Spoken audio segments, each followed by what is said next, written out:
Good morning, and welcome to World in 15, your trusted source for comprehensive coverage of today's most pressing events, delivered with accuracy, integrity, and insight.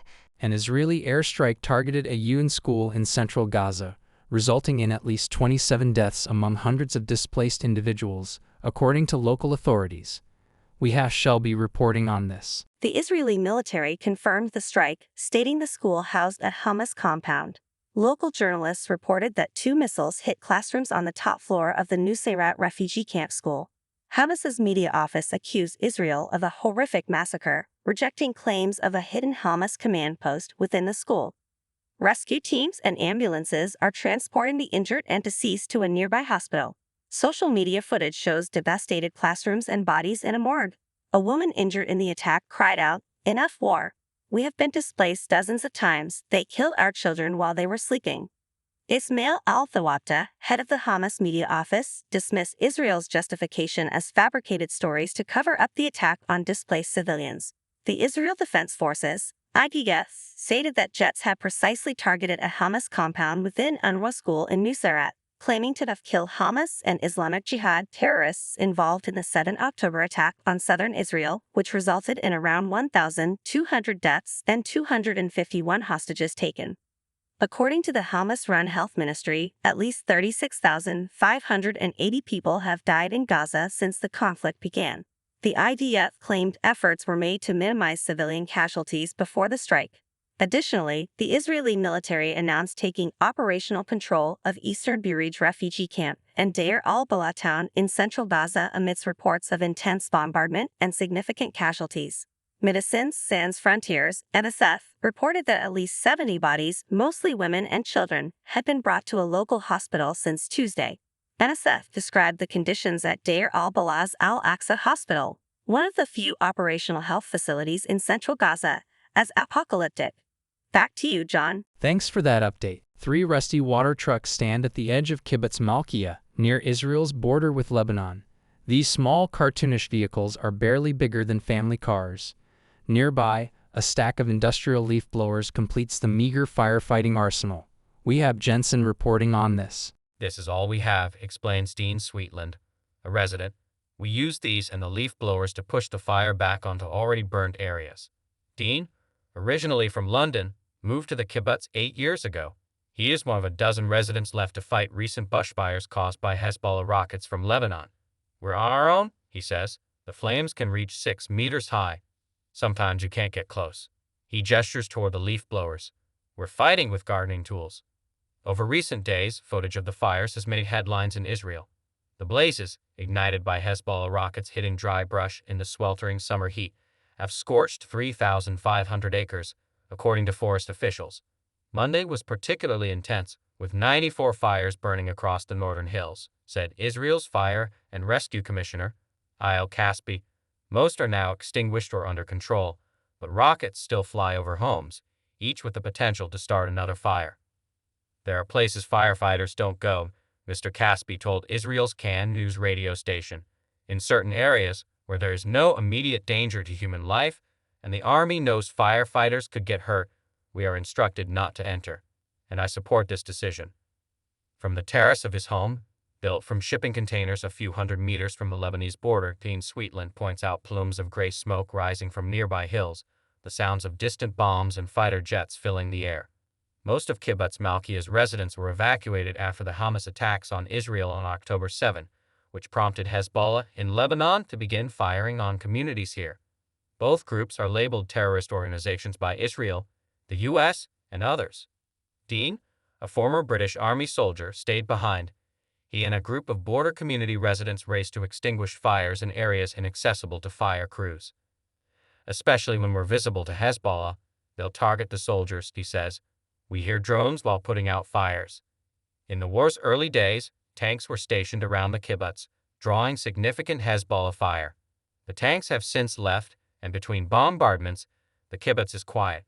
Yet Dean and his neighbors feel the absence of their community. Families evacuated 8 months ago still live in temporary housing further south. The fires underscore the unfulfilled promise of the Israeli government to secure these northern areas and bring residents home.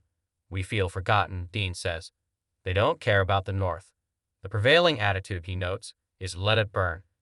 Yoav Rosenberg, deputy commander of Kibbutz Malkiah's civil defense team, believes more military action is necessary. We need to push Hezbollah back 10 kilometers or more, he says. We need more army presence to return to our lives and bring our families back. Pressure is mounting on Israel's government to resolve the conflict and repatriate residents. Israel's far-right security minister recently called for the destruction of all Hezbollah strongholds. Others caution that a war with Hezbollah would be far more challenging than the conflict in Gaza. Hezbollah's deputy chief, Sheikh Naim Qassem, stated on Al Jazeera that while the group does not seek to widen the conflict, any Israeli expansion would be met with devastation. Ahead of a war cabinet meeting on Tuesday night, Israeli military chief of staff Lieutenant Gen Herzi Halevi indicated that a critical decision point was approaching, stating that the armed forces were prepared and ready to move to an offensive. Prime Minister Benjamin Netanyahu, visiting troops and firefighters in Kiryat Shmona, asserted that the government was prepared for strong action in the north. Ultimately, we will restore security to the north, he said. Many believe that resolving the conflict in Gaza is key to calming the northern situation. Gaza is the key, Dean says. It needs to be dealt with, one way or another. Then Hezbollah will stop because they're supporting Hamas. The conflict in the north is closely tied to the war in Gaza. For 8 months, Israel's leader has tried to contain this conflict, but now faces the reality of an unresolved war in the south and a potential new war in the north. Back to you, John. Thanks for that update. The Israeli military has announced that it has taken operational control of eastern areas of the Bureij refugee camp and the town of Deir al-Balah in central Gaza, amid reports of dozens of Palestinian casualties. On Wednesday morning, the military reported that troops, supported by airstrikes, had initiated an operation targeting terrorists and terrorist infrastructure above and below ground. We have Alana reporting on this. Residents have reported intense bombardment, and Médecins Sans Frontières confirmed that at least 70 dead, primarily women and children, had been brought to a local hospital since Tuesday. Meanwhile, U.S., Egyptian, and Qatari mediators are meeting in Doha and Cairo to discuss finalizing a new ceasefire and hostage release deal. The U.S. announced on Tuesday that it was awaiting a response from Hamas to an Israeli proposal presented by President Joe Biden last week. Qatar has relayed this plan to Hamas representatives and is also waiting for a clear position from the Israeli government. Hamas political leader Ismail Haniyeh stated on Wednesday that the group would respond seriously and positively to a proposal based on ending the war and ensuring a full Israeli withdrawal from Gaza. However, Israel's prime minister has emphasized that he will not agree to a permanent ceasefire until Hamas is defeated and the hostages are released. On Wednesday, Defense Minister Yoav Gallant reiterated that all negotiations with Hamas will be conducted under fire. Israel launched its military campaign in Gaza to dismantle Hamas, following the group's cross-border attack on southern Israel on October 7, which resulted in approximately 1,200 deaths and 251 hostages taken. Since then, the Hamas-run health ministry in Gaza reports that at least 36,580 people have been killed. Back to you, Bella. Thanks for that update. The very soul of Europe is at risk, warned Spanish Prime Minister Pedro Sánchez to fellow European center-left politicians gathered in Rome ahead of a challenging EU election campaign. The central issue is how to counter the seemingly unstoppable rise of right-wing and far-right parties in the upcoming European Parliament elections, which begin on Thursday in the Netherlands and continue across all 27 EU member states until Sunday. We have Jordan reporting on this. Currently, only 4 EU member states have center-left or left-wing parties in government, and recent election results have been disappointing. The outlook for the coming days is not promising. Prof. Marc Lazare of Sciences Po in Paris and Rennes Louis University describes the European left as in bad health, citing a steady decline that began in the late 1990s and early 2000s. The EU's center-left group, known as the Progressive Alliance of Socialists and Democrats, S&D, is the second largest group in the outgoing European Parliament.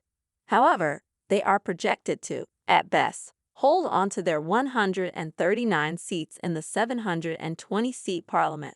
Meanwhile, right-wing parties are gaining momentum, and any success for the center-left is likely to be counterbalanced by losses elsewhere. The Socialists and Democrats are expected to come out on top in only 4 countries: Sweden, Denmark, Lithuania, and Malta.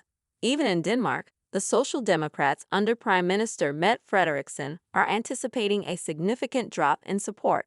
Denmark is one of just 4 member states, alongside Spain, Germany, and Malta, where center-left or left-wing parties currently lead the government. Back to you, John. Thanks for that update. NVIDIA's market value has soared past $3 trillion, £2.3 trillion, surpassing Apple to become the second most valuable publicly listed company in the world. The chipmaker's share price climbed more than 5% on Wednesday, reaching over $1,224. This rise extends a remarkable ascent that began last year, fueled by expectations that NVIDIA will benefit significantly from increased investment in artificial intelligence, AI.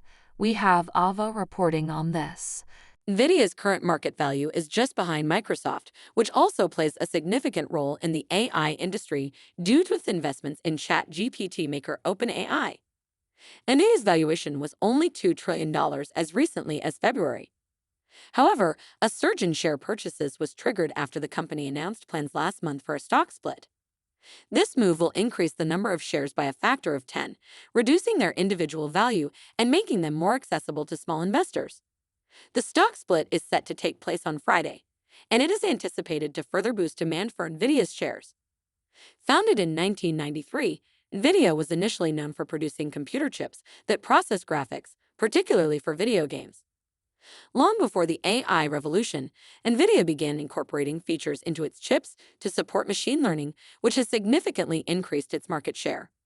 The company is now viewed as a key player to monitor in assessing how rapidly AI-powered technology is spreading in the business world. CEO Jensen Huang has called this shift the start of the next industrial revolution. NVIDIA has experienced explosive growth, reporting sales of $26 billion in the 3 months ending on April 28, more than triple the sales from the same period in 2023 and up 18% from the previous quarter. Optimism about AI has also contributed to a broader market rally over the past year, driving the S&P 500 and Nasdaq to new records on Wednesday. Earlier this year, Apple seemed to be struggling as its sales growth stalled. However, its shares have recently been buoyed by anticipation of how it plans to integrate AI into its strategy. Apple's shares rose 0.7%, giving it a market capitalization of roughly $3 trillion. Market capitalization is typically calculated by multiplying the total number of a company's shares by its current share price. Back to you, Bella. Thanks for that update. The world's fossil fuel industries should be banned from advertising to help mitigate climate change, said the head of the United Nations on Wednesday. We have Patrick reporting on this. UN Secretary General Antonio Guterres labeled coal, oil, and gas corporations as the godfathers of climate chaos, accusing them of distorting the truth and deceiving the public for decades. He drew a parallel to the ban on tobacco advertising due to health risks, suggesting the same approach should now be applied to fossil fuels. Guterres' remarks marked his strongest condemnation yet of the industries responsible for the bulk of global warming. His comments came as new studies indicated an increasing rate of global warming and a continuation of record-breaking global heat levels. Data from the EU's Climate Service confirms that each of the past 12 months set a new global temperature record for that time of year. While these high temperatures were primarily driven by human-caused climate change, the El Niño climate phenomenon also played a minor role. Though a fading El Niño might soon pause the record-breaking streak, long-term temperature increases are expected to persist due to emissions of planet-warming gases from human activities. Last year was the hottest on record, and the World Meteorological Organization, WMO, warned on Wednesday that this record could be surpassed as soon as this year. A group of around 50 leading scientists reported that the rate of human-caused global warming continues to increase. They noted that persistent high emissions of greenhouse gases are pushing the world closer to breaching the symbolic 1.5 degrees Celsius warming threshold on a long-term basis. To prevent this outcome, Reuters has called for more urgent political action on climate change and stricter measures against the fossil fuel industry. We must directly confront those in the fossil fuel industry who have shown relentless zeal for obstructing progress. Over decades, he said. He accused many in the oil, gas, and coal industries of shamelessly greenwashing through lobbying, legal actions, and extensive advertising campaigns.